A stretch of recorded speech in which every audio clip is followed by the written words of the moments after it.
দুপুরে লাঞ্চ নিয়ে চলে এলাম। আজকে এখানে দেখো আছে ভাত, গরম গরম ভাত।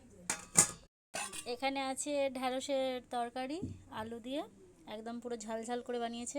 এখানে আছে মাংস তরকারি, মানে সলিড মাংসগুলোকে আলু দিয়ে একটু কষা কষা মতো তরকারি করেছে। এখানে ফ্যাসা মাছ ভাজা আছে, আর এটা হচ্ছে ফ্যাসা মাছের ঝাল, এই কিছুক্ষণ আগে করলো মা। আর এপাশে খেলা করছে দাদু। কি হয়েছে? খেলার জিনিস পাইনি, খাট থেকেই বল তুলে নিয়েছে। কোন খাট থেকে তুলে? সেই দিক থেকে দেখেছো? নাও, এই চশমাটা তুলে নিয়ে। এই দিয়ে দাও, দিয়ে দাও, দিয়ে দাও। এ বাবা, চশমাটা তোমার ভেঙেই দেবে বাবা।